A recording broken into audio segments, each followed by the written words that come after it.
Hi, good evening, and welcome to yet another week's edition of the Minority Report. My name is Marilyn David, and I'm your host for the program this evening.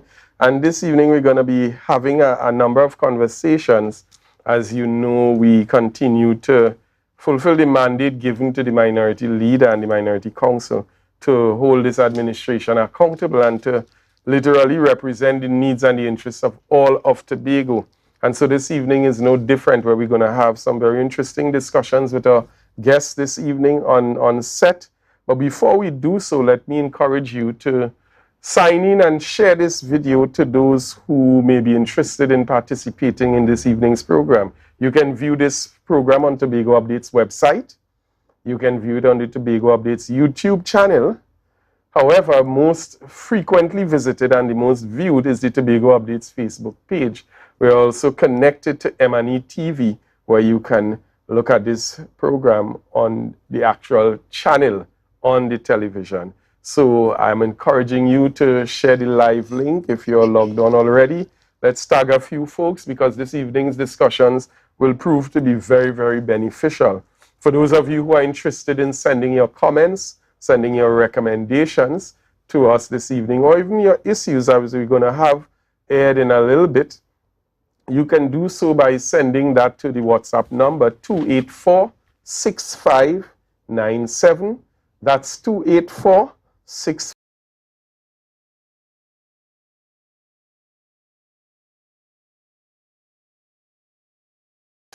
As they come in. This evening, we're going to go right into a bit of what I call the headline corner, and it's an actual plea I want to highlight. For those of you who would have been on the Facebook page a little while ago, we would have seen the Minority Leader put out a clarion call, and this is in desperation, again representing members of his electoral district who live in the Darrell Spring area. And I'll ask the director to pull up some of those images that I would have sent. Residents of Darrell Spring also reached out to me this evening to call on the Secretary of Infrastructure, and I'm doing so joining with the Minority Leader in the post that he put out to address their particular situation. This, friends, is the road that is reflected in that Darrell Spring area, and to be precise, this is the Spring Valley Road, and formerly some work would have been started at the bottom. However, since this year began, the work was halted, and what we've seen is a major deterioration of the road surface. Vehicles are finding it ever increasingly difficult to traverse this area, and many of the owners of vehicles who live and reside down in this street are now complaining of the damages that is being caused to their vehicles, as we can see here. I mean, this is a treacherous, and it wasn't this bad earlier in the year. However, with the torrential rainfall that we've been seeing and the consistent weather, the road seems to be deteriorating at an even faster pace. So we're putting that call out this evening to the Secretary of Infrastructure, Assemblyman and Secretary Trevor James, to not leave this area neglected. This is a definite no-no, and we join with the Minority Leader. This is his district as well, and I'm going to highlight that fact that this is his district, and it seems as if all of the projects and the roadworks and so on that had been earmarked to take place in this particular district have now been put on hold for one reason or the other. So we're actually calling on the Secretary to intervene and to bring some sort of relief to the people of Spring Valley Trace in the area of Darrell Spring. And folks, if you are logged on and you have an issue that you want to have ventilated, an issue that you want to raise in your electoral district, feel free to call on us, and we're going to treat with it as a matter of urgency on the Minority Report, as we consistently seek to represent the needs and the issues of the people of Tobago. And we know that the administration boasted about a smart app, but what I'm saying is that your information can be addressed and dealt with in the public domain faster with the Minority Report program. So join us this evening. I'll encourage you to share the live. We're going to go to a quick break, and when we come back, I'm going to introduce my guests in studio, and we're going to head right into our conversation. So share the live, stay locked on, and we'll be right back. They better look up below, 'cause this is your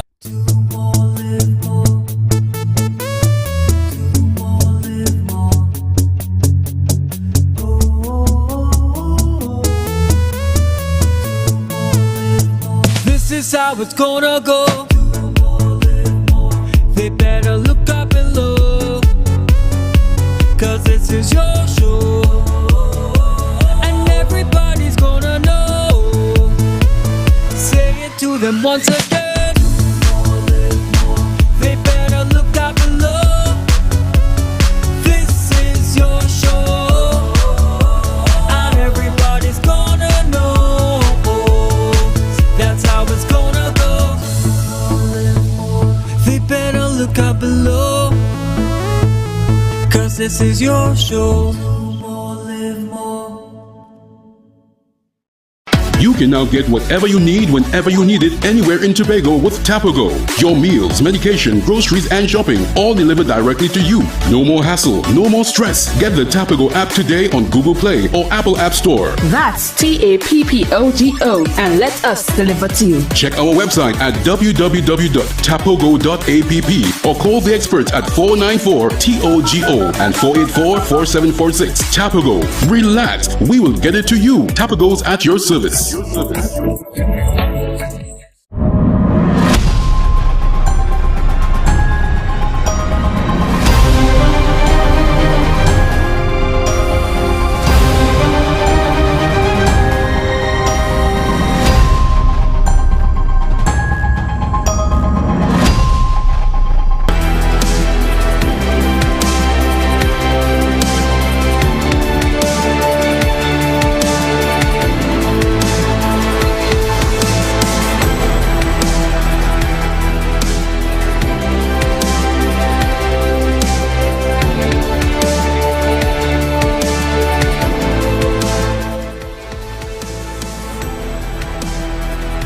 Welcome back to the Minority Report, and this evening we're going to head right into our program. Joining me on set, I have two members of the different executives of the Tobago Council. To my immediate right, I want to welcome this evening the General Secretary of the Tobago Council of the PNM, Ms. Akisi London, to studio. Welcome. Good afternoon. Thank you, Marilyn. Good afternoon. And good afternoon, Tobago. And to her immediate right, I want to welcome the newly minted chairman of the Tobago West constituency, Mr. Kurt Salandi. Welcome, Kurt. Thank you very much, Marilyn. Thank you very much. It's a pleasure to have you guys. Yes. Good night to Tobago. Good night to all on the World Wide Web and the social media. Very well. So we want to kick it off this evening and get right into the discussions about the People's National Movement internal elections. We know that we would have seen a build-up in terms of campaigning and so on the various platforms. We heard a number of persons doing their own bid in terms of representing themselves. I want us to have a brief discussion this evening of, firstly, how was the internal elections for the Tobago Council? Well, the internal elections was interesting one. The council was prepared to have members come out and cast their votes for their respective persons. It is a 3-day event. We had elections on Saturday and Sunday last, and the last day is Sunday in the upcoming convention in Trinidad. We had many persons coming out, casting their votes, some waiting to go to Trinidad to cast their votes as well. This is, I think, the second time that the Tobago Council has had internal election of this measure with the one-man, one-vote system, moving from the delegate system that was there previously. And it was an interesting campaign to watch, I must say. Very, very well, very well. Mr. Salandi, the People's National Movement is by no means the longest standing political organization this side in terms of the Caribbean. It boasts of 60 plus years in terms of strength. How do you view this process? What does this democracy mean to you as a key element, as chairman of the West constituency? What does this process mean to you and the constituency? All right, Marilyn. To me, this one man, one vote process is totally democratic. And I will go back to 2016 when the Tobago Council had their election of officers. And I was not really in the cut and thrust of politics then in 2016, but I became interested for one particular reason, and that is because Keith Rowley had introduced this one man, one vote system for executives of the council as well as the executive of the National Party.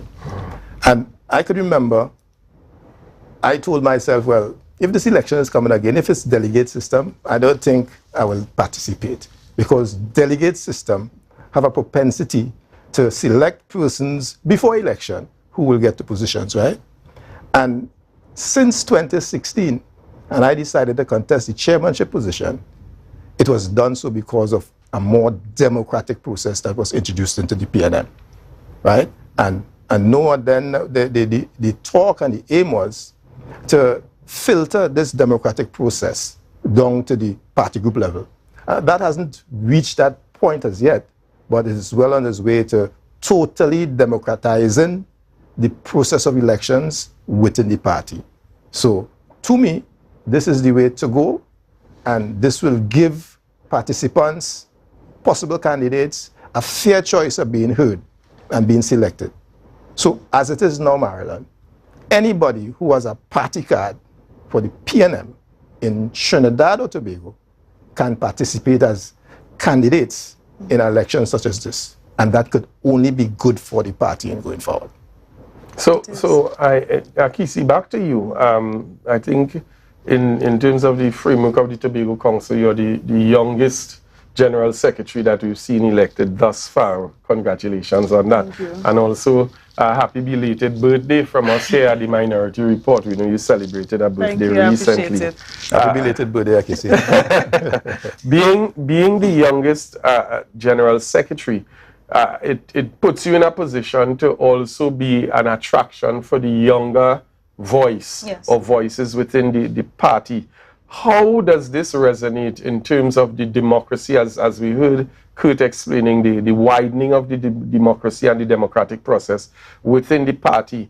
Now, is there a greater encouragement now for younger persons to now feel a part of the process by coming out and participating? Yes, most definitely. I think, and I remember when I was just a child, attending convention with my father and my aunt and seeing this whole process with the delegate system and choosing, I think it gives us young people, and I consider myself still young, a chance to make our voice and have our voices heard into who we want to lead us as a people and as a party. A lot of young persons that I've interacted with through this entire process were very excited to cast their ballots and have their pick as who they want to lead them in the next few years, as it's 4 years or 2 years, as it may be. So I've had conversations with older and younger folks who were excited. There were a lot of people who this is for the first time voting for whatever reason, but they were really excited to come out and have their voice heard in this democratic process that we have as a party. Well, that only speaks volumes in terms of the growth and the progress that is being made by the party. I want to swing back across at you, Kurt. I know many persons have been looking on at what has been taking place and the build-up to the internal elections. And one thing that stands out is the organization of the PNM, the transparency of the PNM, the democracy of the PNM. However, when we swing to the other side, or we look just across to our neighbors, we see something that is totally different in contrast in terms of as a political organization, stability, democracy, and so on. How do you feel about now in Tobago, the administration that is actually in charge of the Tobago House of Assembly. We're seeing a lot taking place in terms of their political party status and the way the political party is being run. How do you see that, and how do you think that chaos reflects on any organization in terms of its structure and everything else? Well, to answer that, you have to possibly look and see what structure, what processes the PDP has. Now, from a cursory look, from someone outside looking in, there does not seem to be a structure like what exists in the PNM. Certainly, I cannot say that the PDP has party groups that holds regular meetings. I cannot say that the PDP has a Youth League East, Youth League West. I cannot say that the PDP has a Women's League East, Women's League West. But they may have an executive, but there is no structure as far as I'm concerned, and I can be corrected on that. And there's no succession plan and no arms that reaches out to people, right? And therefore, I think that that is a recipe for, number one, disorganization in government, because once you are in government, you must have organization. You must have protocol. You must have standing orders, or else you will be going basically on the standing orders of Parliament or in the House or in the legislature. That certainly cannot be the only thing that you are guided by as a ruling party. So if we are to compare the structure of PNM in Tobago and the political structure of the PDP in Tobago, there's no comparison. Chalk and cheese. And I think that may be one of the reasons why you are having that level of disorganization, mistrust, and so on in the PDP administration at this point in time. There's no reference to something that is behind the scenes. There is no respect and accountability to a larger force behind, and that larger force should be structure and procedures. Very, very well said and very well put. Just to piggyback on what Mr. Salani would have said, because of how the PNM is structured, there are certain things that have to occur at a certain time. We have no structure where one man could just get up a day and go and kick out somebody else from his party because he's the owner and founder. We know the founder of the PNM is Dr. Eric Williams, and he left a structure in place so that things are supposed to happen a certain way.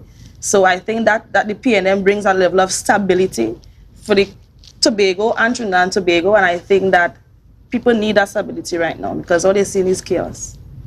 So to close off, in the words of the founding father of the People's National Movement, the alternative to the PNM is simply chaos and confusion. I want to thank Akisi for being with us this evening, just to give us an update on what has been happening with the internal elections, as well as Kurt Salandi. And we're going to go to a break, and when we get back, we continue some discussions in another direction this evening. So stay logged on to our program, share it live to as many persons as possible, because we're going to be coming back to some very, very interesting conversations. We'll be right back.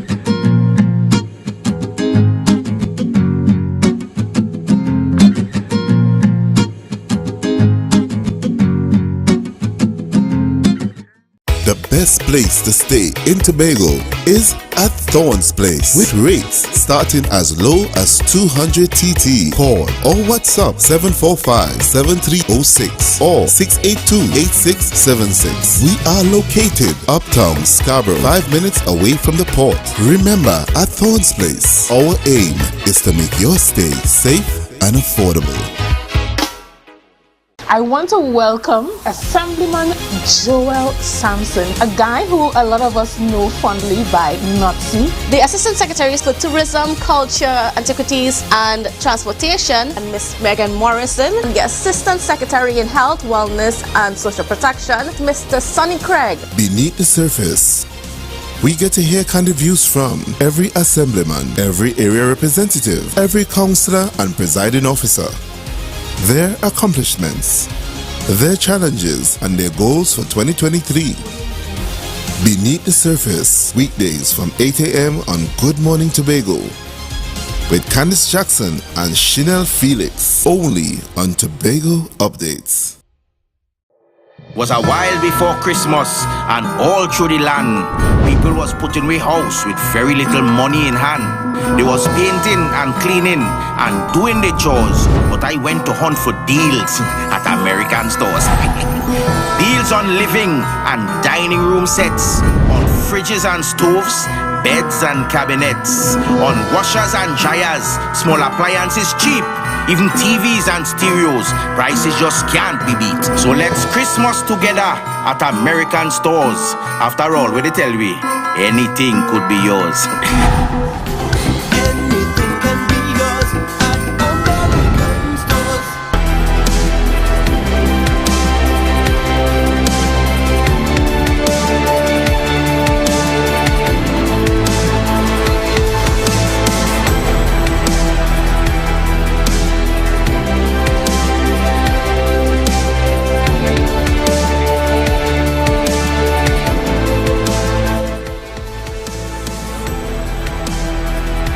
And we are back this evening on the Minority Report. I want to take this opportunity to just say good night, a pleasant good night, to the minority leader and the minority councillor who are glued to their TV sitting looking at this program tonight.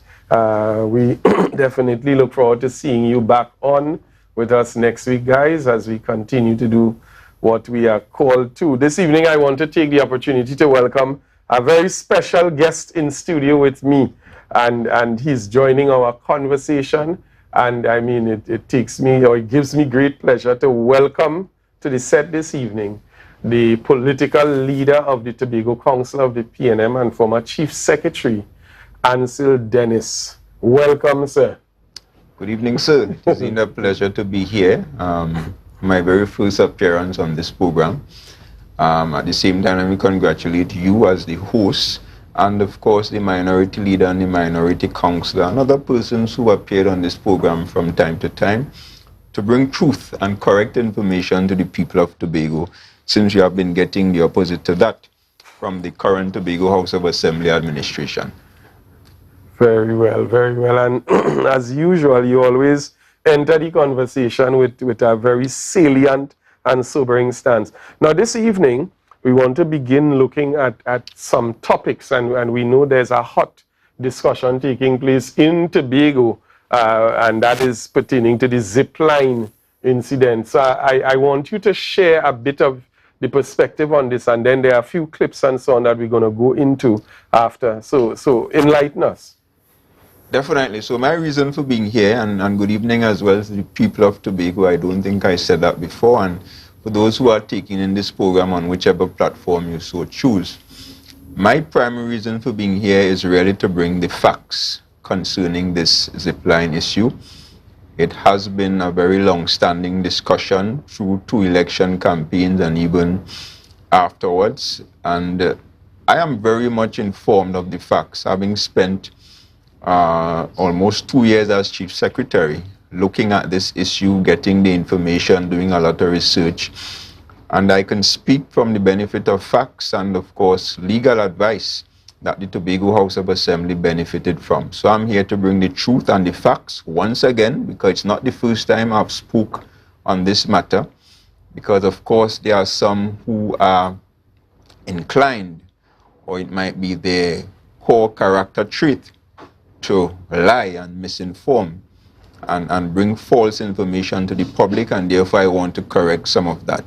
So I want to take us back to the beginning of my time as Chief Secretary. I was elected as Chief Secretary of the Tobago House of Assembly in May of 2020. And of course, at that time, the Zipline became a hot topic. And I decided that from then on, I had a duty to reveal the truth to the people of Tobago, to bring the facts concerning the Zipline, to do what is required. Our national borders, our first step to security, but a possible access point for guns, drugs, crime. If it does not look right, do the right thing. Call Crime Stoppers anonymously. 800-8477. Report possible border crime.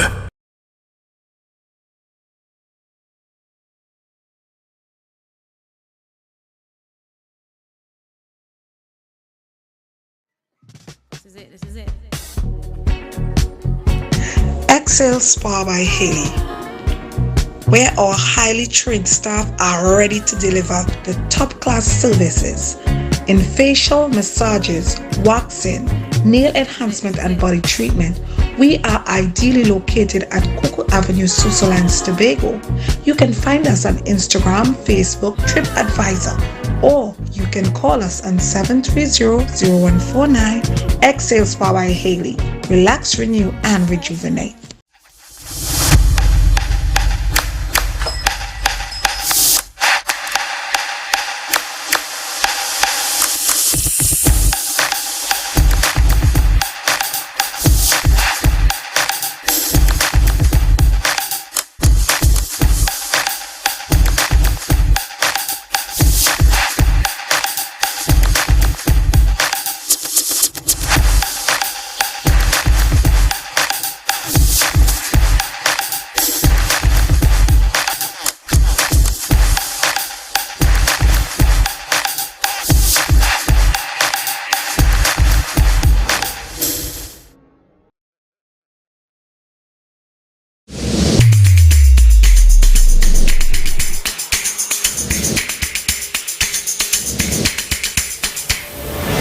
Good morning. Put a smile on your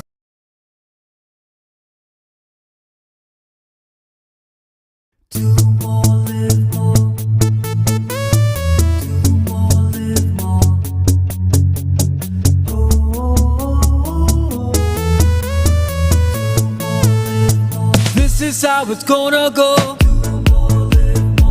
They better look up and look, 'cause this is your show, and everybody's gonna know. Say it to them once again. They better look up and look. This is your show, and everybody's gonna know. That's how it's gonna go. They better look up below, 'cause this is your show.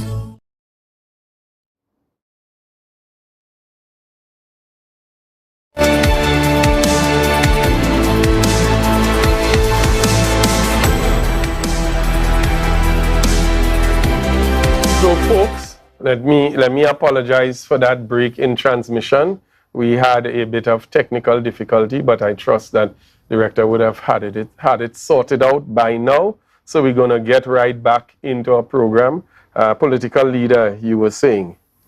Yes, so as I was saying, it is clearly the intent or habit or perhaps a character trait of some to mislead and to blatantly lie to the public to achieve particular agendas. And therefore, I will simply want to once again, for maybe the third or fourth time, bring some truth to this particular issue. So my intention, as I was saying, has always been to bring the facts. When I became Chief Secretary in May 2020, this was a hot topic, and I was very slow to speak. I was very slow to respond, Because, of course, the first intent was to get the facts concerning this matter. There was a lot of information out there.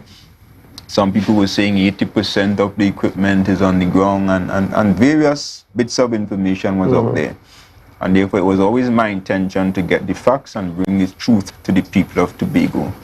The current Chief Secretary, his intention, of course, was quite different, because he was hell-bent on destroying the reputation of a Tobago daughter of the soil, Mrs. Tracy Davidson Celestine, because obviously he felt that destroying Tracy will give him the best chance of winning an election and becoming Chief Secretary. And we are still seeing today he has not changed. He has stayed true to form. He has taken those liar habits from the campaign trail of 2 elections, and he has brought them right into the governance of the Tobago House of Assembly, where we have a Chief Secretary today whose words the population of Tobago and Trinidad by extension must take not just with a pinch of salt, but maybe half grain of salt. Is it possible to dissect a grain of salt into 2 and take his words with half grain of salt? So we could play the first clip so we can really understand the intent of the now Chief Secretary since then.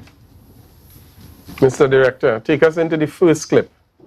After having a cursory glance of the document, I can tell you there is need for me to forward a copy to Mr. Gary Griffith and the Office of the Director of Public Prosecution, because these matters must be fixed. I told you my name is Fact Finding Farley, and when I dig, I find. I also told you that I'm a good social scientist, so I know how to do research, and I just read plenty, and I know how to connect the dots. And while the Auditor General could not find any evidence, some kind Tobagonian who is patriotic to the core sent me a copy of every single exec council minute or note with accompanying receipts for the Zipline project. And I can tell you, while the Auditor General found that we spent 2.5 million for the Zipline, that's not all we spent on this project. From this document, and it's so thick it is, I'll have a good time reading tonight, and I've started making my notes on the back so that I could complete this reading for you and present it to you this week. And when I look through this document, and you can look at it and see that it is confirmed Exec Council Minute 1195 of December 17th, 2014. And it contains every single minute and note about this project. It contains every receipt about this project. So, wherever they hide it, and somebody told me, the Chief Secretary, that documents has been a corner taking dust, and it has been difficult for the workers to find it from the dusty place. Well, somebody found this from a dusty place, made a photocopy of it, and gave me a copy this morning. And I am telling you that this tells us that we should not trust Tricky Tracy. So, of course, there he was in his usual style, waving documents and promising to send documents to the DPP and to Gary Griffith and whoever else. And I am sure that although he made that promise back then, that no documents were sent anywhere to any DPP or any commissioner of police. You know why? Because the facts of the matter, and he had the information, the facts of the matter did not point to any criminal or corrupt conduct on the part of any politician. All right? So one of the first things I did is to request a report from the administrator of the division at the time, because I wanted to get a status update as Chief Secretary where this project was at the point in time. And we could show that document because I came this evening armed with receipts. So, of course, the name of the administrator is removed. She has since retired. and therefore I don't want to draw any public servant into the current discussions. The other document, not this one. The other document, very good. Right, so this is a report basically giving a status update as to where the project was at the point in time, the amount of money spent, and the other page was where I requested an inventory of every piece of material concerning this project that we had on the ground, because of course there was the talk that 80% of the equipment was there. And when I got that report from the administrator, I actually went to the storerooms to take a look at the equipment myself. Because of course, before I speak on any matter, I want to ensure that the information provided to me is accurate. So this is the report that I got from the administrator at the time. And the other document which you can bring up now is my response to the administrator. Right, so this is me writing to the administrator, and the date there, as you could see, the 5th of June 2020, less than a month after taking up responsibilities as Chief Secretary and Secretary of Tourism. And I'm going to read it. I take this opportunity to outline my concern and disappointment regarding the suspension of the Canopy Tour project. According to your report on Canopy Tour project dated the 5th of June 2020, the Executive Council approved this project and budget since 2014. Secondly, payments have been made to suppliers and invoices are still outstanding, yet the inventory and progress does not reflect the amount of money that has been spent. To date, there has been no ardent follow-up or any intent to continue the implementation of this project. In this regard, I am instructing, not requesting, but instructing that the necessary actions are taken to bring this project to completion.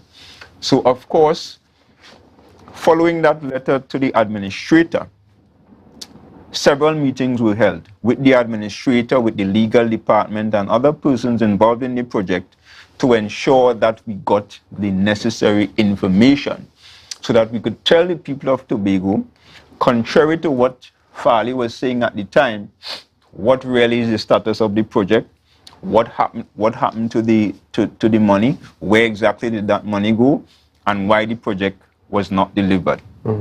Right? Mrs. Celestine left the division, when was that? In 2017, leading up to the 2017 election, in 2016, thereabout. And of course, there was another P&M administration in place during that period. So following that, meetings were held. I instructed the administrator as well to reach out to the company because we had their contact information on file. Reach out to the company and find out from them what is the situation with this project.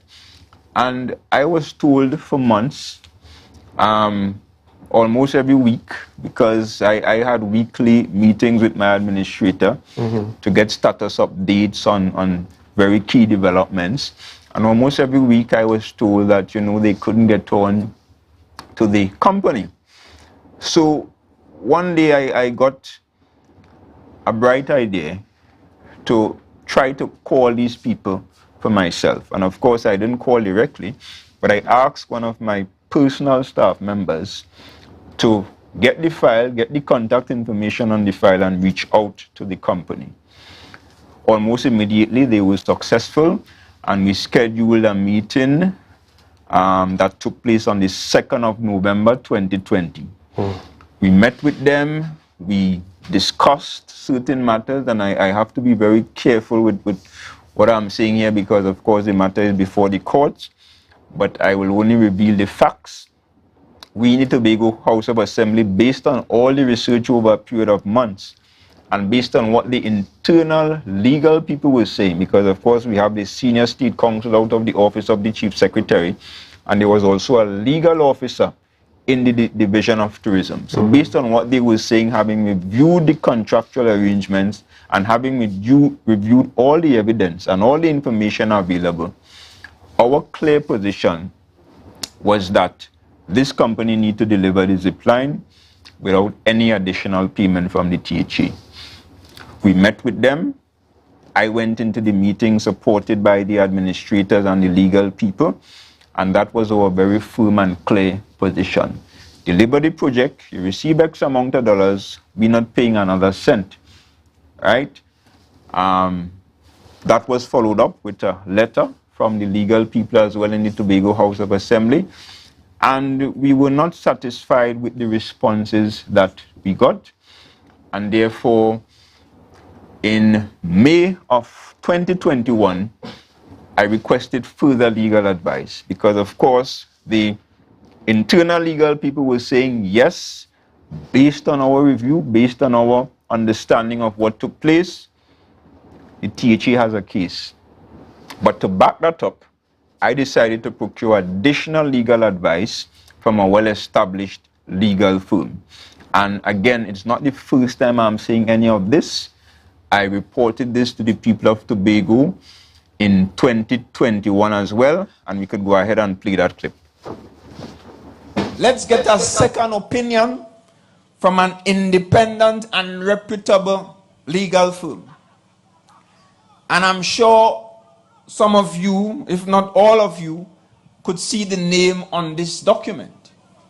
And I'm sure you will know that this name is the name of a reputable legal firm here in Trinidad and Tobago. And this document is dated the 7th of May 2021. And again, I will not read the entire thing. So this is the advice given to the Tobago House of Assembly by this reputable legal firm. And I will read part 5 and 6. And again, this is dated the 7th of May 2021. This was after 6/6. In our view, subject to the concerns raised at 1A and 1C above, on balance, the Assembly has, on the limited information, a sufficient basis to commence some measure of challenge against OCT for breach of the service agreement, and with a view to recovering damages. Based upon the information available at the moment, we recommend a full launch of legal proceedings. However, if no formal demand has been made, consider doing so. Part 6. As it relates to a claim that the limitation period, in our view, at the moment, this ought not to be a barrier from asserting a claim, since the cause of action for breach of contract commences on the date of breach. And I want to stop there, because of course you had recently some Facebook lawyers, people on Facebook, never went to law school, they went to other school, me and questioning their competence. But they never went to law school, but they come in to say that the THA mamagain people because the matter statute bad. And they're basing that on the fact that the contract was executed in 2015. But of course, that is not based on when the contract was executed, but it is in fact based, and this is what the legal advice is saying, it is based on when the breach of contract occurred. And therefore, as a result of this advice given to me, supported by the previous legal advice given by the internal people in the Tobago House of Assembly, I instructed the Chief Administrator, the Administrator of the Division of Tourism, Culture and Transportation, and by extension the Senior State Counsel, to lawyer up, find the best lawyers we can afford, and take this matter to court.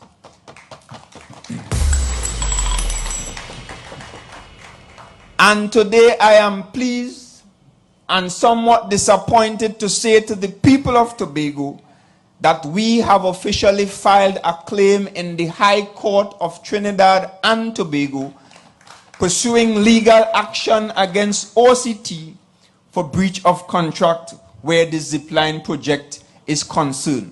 And those are the undisputed facts. Yes, so that says it all. That revealed basically everything that I'm repeating here again this evening. So the matter was taken to court again by a PNM administration. We did the research. We got a clear understanding of what transpired over those years from 2014 when the contract was first signed up to 2021. payments made by the THA. Unfortunately, there was no follow-up to ensure that this project was delivered. The company saying that they were attempting to reach out to the THA. All those things, I guess, will be ventilated in the court when that time comes. And we got to the point of receiving legal advice, and it was a P&M administration who said, since this company received monies and did not deliver the project, we went to them, we said, all right, deliver the project at no additional costs or no further payments required to you. We did not get the response that we expected. And therefore, I instructed our operatives in the THA to get a lawyer and sue the company. In Tobago parlance, we will say, we carry them back a lot. So that matter is now before the court, and Farley and his friends on the other side were saying that the P&M was mamagaing people just before an election. They were suggesting that the matter was statute barred because a certain period of time had passed. But I relied on the legal advice, and the legal advice made sense because the date, the important date is not the date the contract was signed, but the date of the potential breach. So the lawyers will make the necessary arguments and the chips will fall where they may. So I simply wanted to bring those facts. And recently we saw some developments. And I will say it was a case really of us reaping the benefits of the previous actions made by taken by the previous P&M administration. We saw where the court granted freeze orders in both Trinidad and Tobago and the British Virgin Islands against firstly the individuals affiliated with this company. And of course there was some dotish talk about the company being a ghost and all of that. And I had to take responsibility to call out the Chief Secretary for those erroneous statements. Whether it was deliberate or not, I don't know. But based on the history of this man, and not just, the long-standing history from election campaigns going way back, but even the recent history, we are still seeing the Chief Secretary inclined to mislead and lie and manipulate the facts. So I am tempted to believe that it may have been deliberate. And of course, the headlines the following day was that the THA paid money to a ghost company. And I decided, no, I have to respond to that. People must not be allowed to get away. I mean, politics is one thing, but trying to deliberately tarnish the reputation of others, to me, that is crossing the line. Of course, talk about people's performance, talk about the lies that people may tell from time to time, especially when you have the facts to expose the lies. But to use misinformation and lies to defame people's character, I think that is crossing the line. And of course, Mrs. Celestine has taken action, and we will wait to see how that plays off again in the civil courts here in Trinidad and Tobago. Political leader, before you continue, there's a lot of information. I want to ask one question, because I know many of our viewers have been echoing this very sentiment. The information that you would have provided here this evening, and I think it was clear, it was concise, in many cases deliberate even. Was that information available at the time that the now Chief Secretary would have spoken, as we saw in the first clip, and waved the papers in the air? Was all of this information available in terms of the research, the company, what would have been initiated? Well, if he claimed to have all the documents relating to the project, I would say yes, the information was available to him. But the problem wasn't the availability of the information. The problem is how the information was used. Because if you realize, he didn't read from any of the documents. Exactly. The documents were simply waved, right? Just as how the supporters were waving their black flags, he was waving an envelope containing documents with threats to send those documents to the DPP and to the commissioner of police and all those things. And I'm sure the documents never went anywhere, because as we are seeing now, there isn't really any evidence at this point in time to point to criminal conduct. Of course, he spoke recently about something to do with the fraud squad. I guess that had to do with the talk about Ghost Company, right? So now that the information is now on the records to show that the company did in fact exist, and that when the PNM engaged a company to do a zipline in 2014 or early 2015, it was a bona fide company that was engaged by the Tobago House of Assembly to do this zipline. So we had the recent dotish talk about the company being a ghost, you know, to add more spice, to further muddy the waters, I would say, right? Because of course, one thing we have to realize is that when this particular administration is under pressure, they try to look for distraction. And we saw recently an audit was used. I was going to bring that up. Distraction. And I can't even see an audit, because up to now we have not seen an audit report. What we had was an audit statement. We don't know where the chief secretary got his information from. We don't know which document he read from, but we are yet to see any audit report after almost a year, right? So to me, that was just to create an unnecessary distraction, and therefore I decided that I had to respond based on my research and information. The company did exist, and I published the documents on Facebook. And of course, he called another embarrassing press conference, even tried to get the lawyer to answer questions, to treat with this. And of course, the lawyer did indicate that on a second search, utilizing the correct name, I think it appeared to be case sensitive. Apparently they searched OCT Enterprises in Common Letters Limited, and for some reason that did not bring up a hit. But the lawyer did indicate that they were in fact able to find OCT Enterprises Limited, all caps, and that is exactly the company that the THA signed a contract with. When you look at the end of the service agreement, you will see that that is the name of the company the THA engaged, and that is the name of the company that was found eventually, and the matter will now take its course, hopefully without any further unnecessary distractions and lies and manipulation of the facts from this chief secretary or any other member of his administration. But I want you to play the final clip. Mr. Director, let's pull that final clip up. And now I'm wondering whether they are on the side of the companies that, as far as I am concerned, go on with our money and there is no zipline here.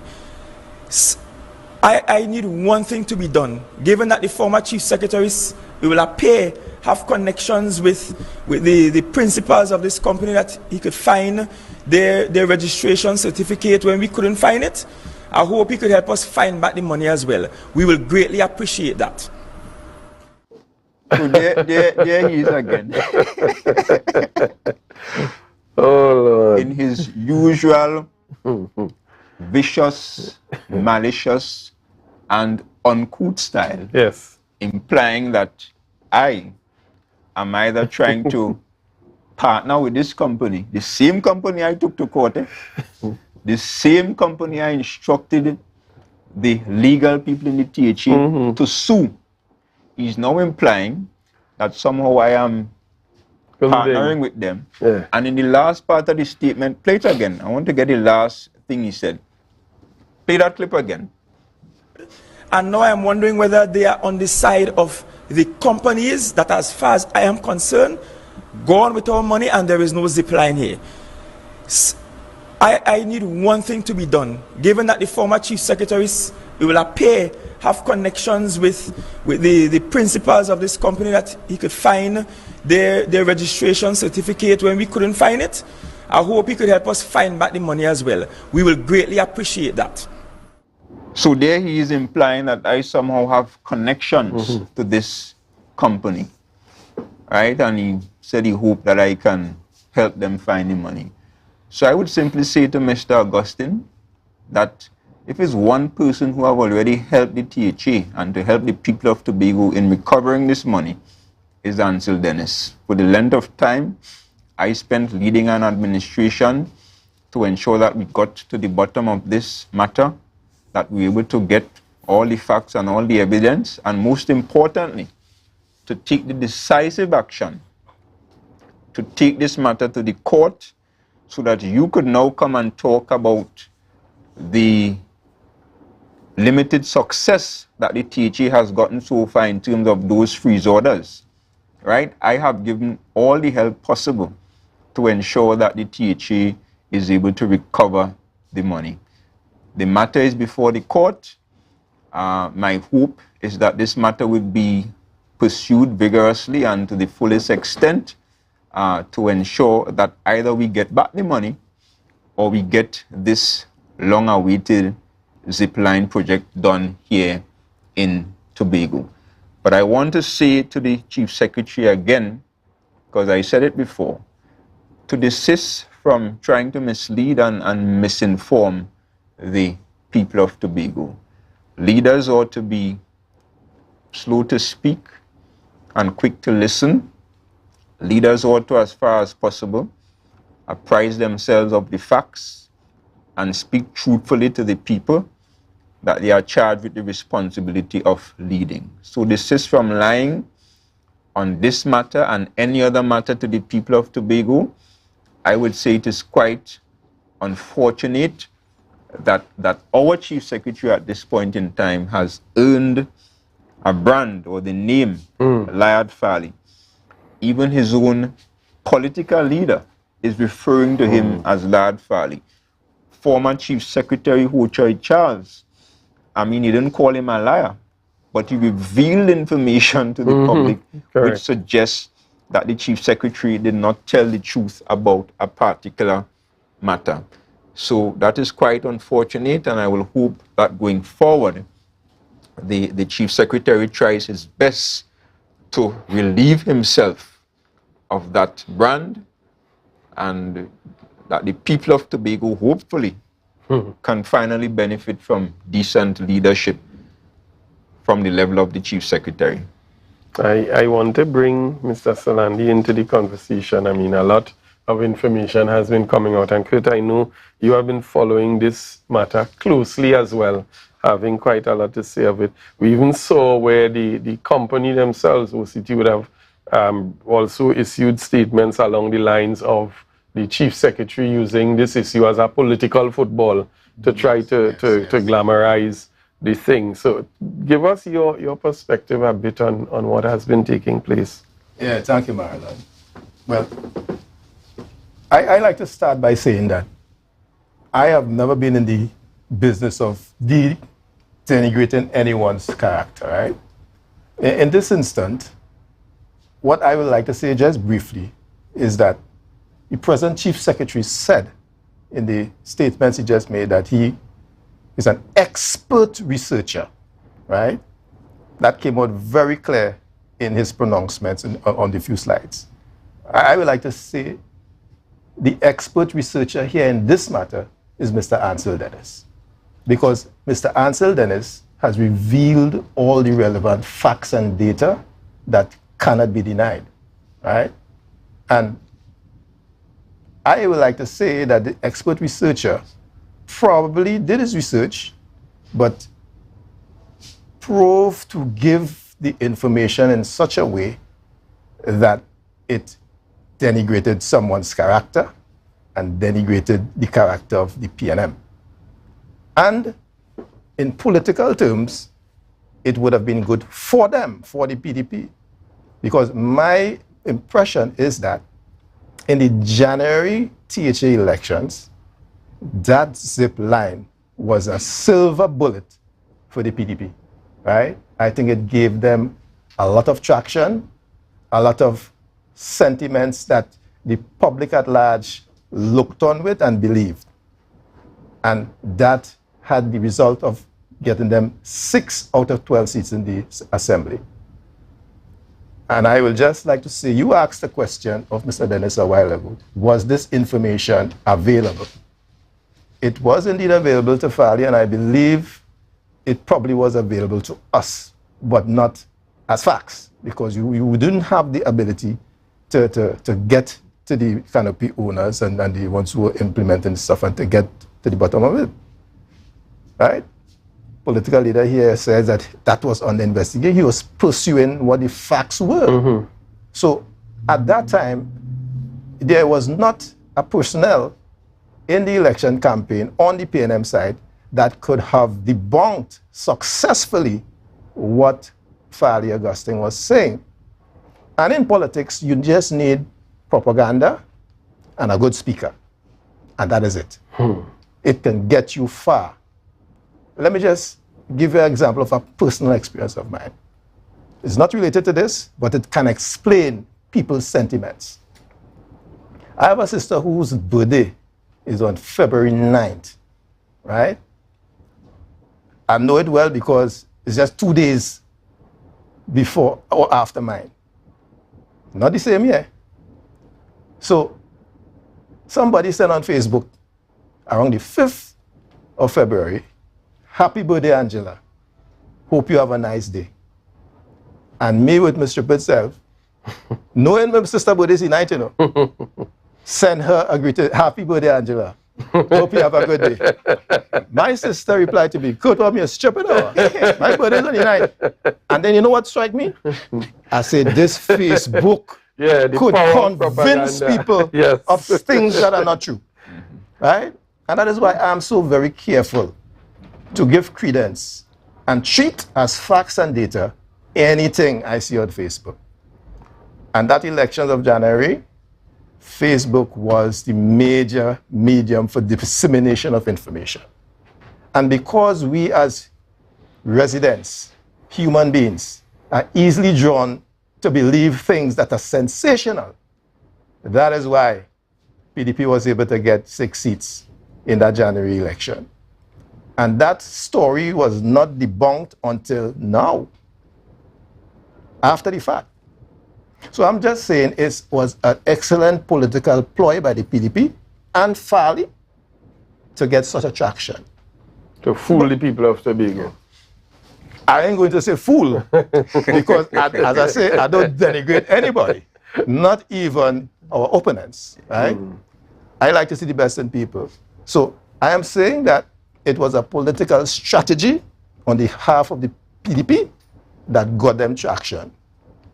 PNM, our role and function is to dispel misinformation and to get to the truth, even though that may not get us anywhere. Because I believe in integrity, I believe in fair play, and I believe that the truth always comes out. This what we are hearing here from Ansel Dennis, I accept that as the truth, right? And therefore, my only comment now is that truth will be revealed at its due time and place. I don't think that the PDP will be able to hoodwink the population for any length of time again with anything, because people now are sensitized to critique whatever you hear coming out from one leader's mouths, whoever leader it is. And if you can do that effectively, you'll be guided best in going forward. That's it, Marilyn. Okay, one thing I want to say, and I'm going to give the political leader the opportunity to close us afterwards. One thing I want to highlight is the fact that the People's National Movement continues to be consistent, whether it's in office or out of office, in providing information, being relevant with the issues, and continuing to represent the issues to the general population without fear, without contradiction, without favor. And it's one of the essences about this organization that even makes me continue to support. And we see that even now the PNM is in opposition in Tobago, but yet still the facts on numerous issues, and those who would follow the Minority Report can attest to this, numerous issues are presented to the public. And what we've seen happening is that there has been sort of an awakening of the public, and many persons now are actually tuned in to be able to listen to what is being put out by this administration and to make the assessments, the necessary assessments. And I know that that is a commitment that we have from the party standpoint and even from the minority leader and his team to continue persecuting those issues and continue to present the facts. I'm going to give the political leader the opportunity to take us out this evening. Take you out for drinks. Well, who knows afterwards? I'll have a scotch and ginger ale. All right. Well, let me just place on the record again. This evening is not the first time I'm bringing the facts on this matter. I spoke about this issue just before the January 2021 THA elections. I spoke about the issue even during that. And then I think the most exhaustive response before this one was during the lead up to the December 2021 election, because by that time I got the information that we were officially heading to court because the matter was filed in November of 2021. So I came and I spoke to the population about the issue again.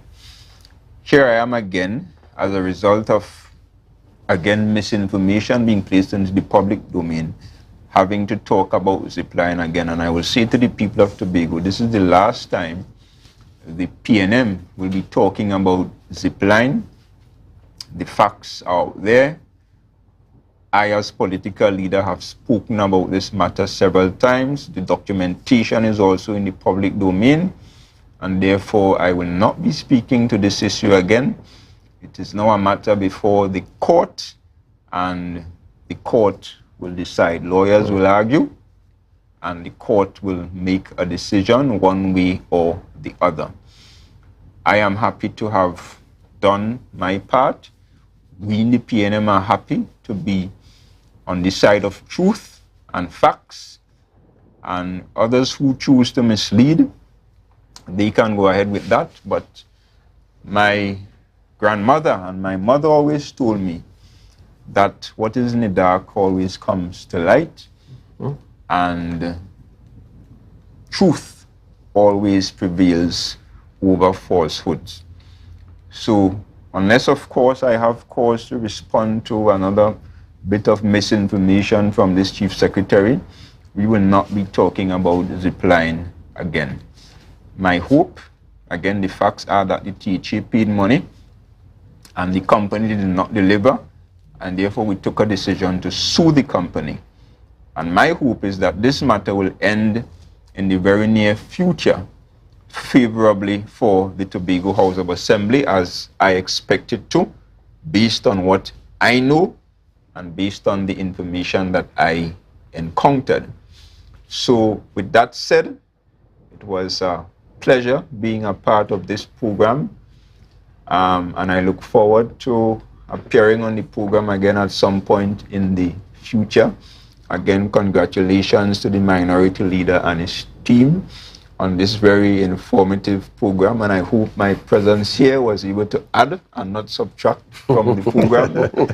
And I'm actually looking forward to next week's program, because it will be the anniversary of the PDP, 1 year of torture, 1 year of pain for the people of Tobago, 1 year of pure sins and transgressions from this administration, and I'm sure that that will be a topic for discussion on next week's program, so I'm looking forward to that.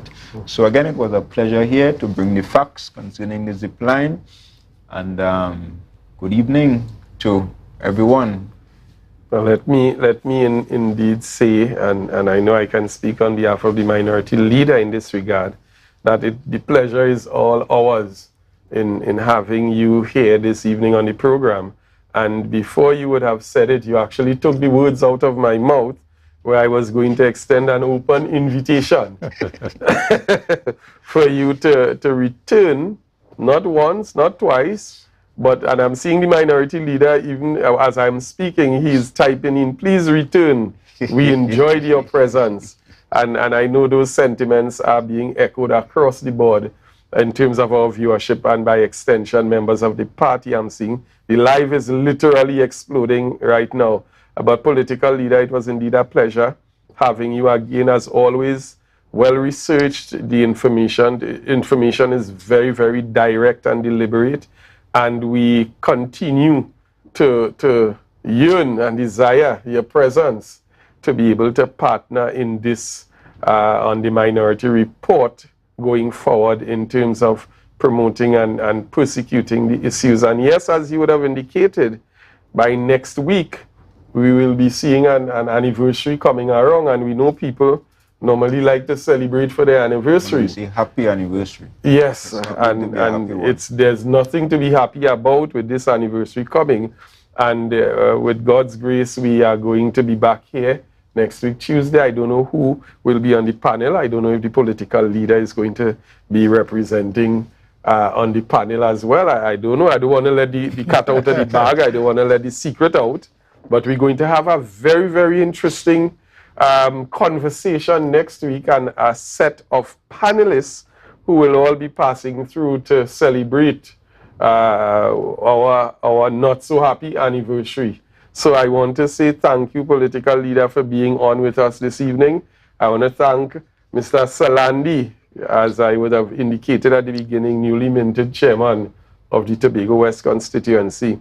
I know we're going to see a lot coming from you over the next couple of years in terms of really creating that vibrancy in the West. And we're going to also have, as guests on the program, representatives of the Tobago East by way of the chairman, as would have been requested. And we're going to have that conversation widen. I don't know if they're going to be available for our next program, but we're going to see how it plays itself out. But folks, we want to thank you for viewing us this evening. We want to thank you for staying logged on. We know we're a bit over time. However, we kind of took back the time that we lost because of our little breakdown and our technical difficulties. We want to thank you for logging in. We want to thank you for your comments, for the encouragement that I'm seeing on the live even is definitely a push in the right direction, and it motivates us to continue doing what we've been doing here. So on behalf of the minority leader and the minority councillor, I am Marilyn David, thanking you for logging in and saying to you we're going to look forward to seeing you next week as we continue on the Minority Report. Have a wonderful evening. Good night. Good night.